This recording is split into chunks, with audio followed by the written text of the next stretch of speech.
Sir, सोली सोराब जी का जो court है वो आ रहा है सामने। जो दिल्ली लोकपाल जो लड़ाई है दिल्ली और सेंटर की, उसमें ये कहा जा रहा है कि तमाम पार्टियां कह रही हैं कि दिल्ली सरकार का जो बिल है उसे टेबल करना असेंबली में सेंटर के कंसेंट के बिना वो अनकॉन्स्टिट्यूशनल है। बतौर लीगल एक्सपर्ट कानूनन आप कैसे देखते हैं? देखिए, सोली सोराब जी जो कह रहे हैं वो ठीक कह रहे हैं। इनफैक्ट उनसे पहले हमने 3 दिन पहले टीवी पे कहा था कि जो धारा 339 AA है जिसके अंतर्गत दिल्ली स्टेट बना, उसको जरा आप देखिए तो वहां बड़ा क्लियरली है कि subject to the order provision of constitution state assembly जो है अपना कानून पास कर सकती है।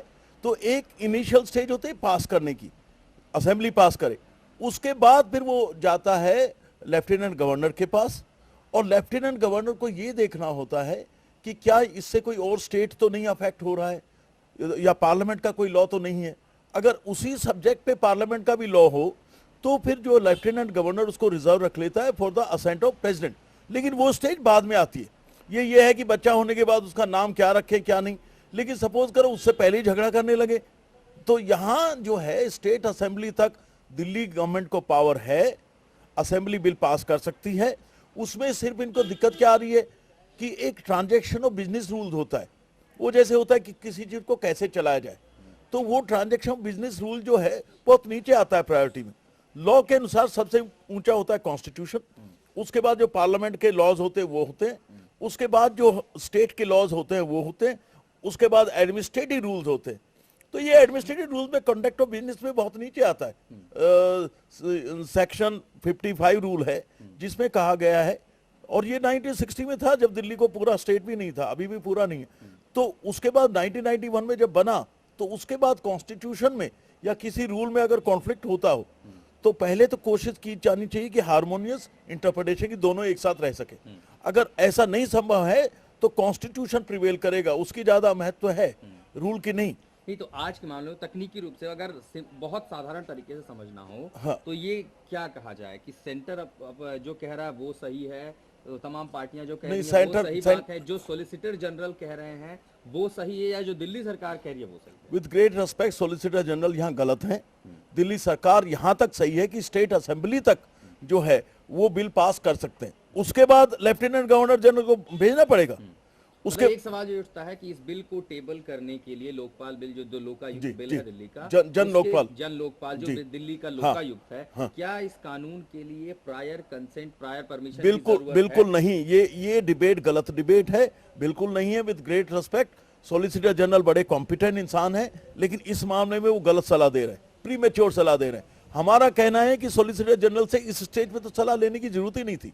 वो तब होती है या तो कॉन्फ्लिक्ट हो, opinion between lieutenant general and the chief minister, या जो है एक बार बिल पास कर दिया इन लोगों ने, असेंबली ने, उसके बाद एसेंट के लिए कोई भी बिल चाहे यहाँ या किसी स्टेट में, जब तक गवर्नर की एसेंट ना मिले वो लॉ नहीं बनता, एक्ट नहीं बनता है। ये सिचुएशन हमारे साथ राजस्थान में एक केस में हमने गवर्नर SK सिंह को सलाह दी थी, वहां बिल पास हो गया था, तब उन्होंने एसेंट दी, तभी ये लॉ बना। तो ये बड़ा क्लियर पोजीशन है। तो यहाँ जो है स्टेट असेंबली तक पास करने में कोई दिक्कत नहीं है। यहाँ दिल्ली गवर्नमेंट का कहना, केजरीवाल जी का कहना ठीक है, यहाँ सोलिसिटर जी का कहना बिल्कुल गलत है, या सोली सोराब जी ने जो इंटरप्रिटेशन ली वो बिल्कुल ठीक है कानून की, और वही संविधान की व्याख्या होनी चाहिए। Sir, we seen the conflict between center and state over the Jan Lokpal and the provision and the procedure. Now, Soli Sorabi is backing Delhi government's move that they can table their bill in assembly without any prior consent. What constitution says, and how far Soli Sorabi is right at this? Constitution is quite clear in Article 239 AA. When the state of Delhi in 1991 NC Act was passed, at that moment it was quite clear that subject to the other provisions of Constitution, State Assembly will have the power to pass the laws on the subject except list 1, 18, law, order, police and land. Apart from that, Delhi state has the full power. Of course, because there are other states also, once a law is passed, it will be sent to Lieutenant Governor, and Lieutenant Governor, once he gives his assent, it becomes the act. But in certain cases, supposing there is a law of the parliament already on the subject, then Lieutenant Governor, after the passing of the law, can keep it reserved for the assent of the president to make sure that there is no conflict between state law and the central law. Not only that, If the president gives the assent, then that law, despite conflict, can prevail in Delhi itself. So this is the legal position. Now about that, there is no doubt that Shri Soloj Saurabh is right. In fact, 3 days before on television, I myself took the view that there is no problem at all for Delhi Assembly as far as passing the law is concerned. As far as getting the assent of the Lieutenant Governor is concerned, that comes at a later stage. Is there any, the simple question, is there any prior consent is required for the Delhi Assembly to table its bill in Assembly, what Solicitor General has advised to the Lieutenant Governor? Actually, there is a what we call transaction of business rules, which are of a very inferior quality as opposed to constitution or laws by parliament or laws by state assembly. This is merely a housekeeping provision, which Rule 55 says, and this was in 1963 onwards, that in case any law is to be passed by state assembly, then it is to be first sent to the Home Ministry. But that was only a rule.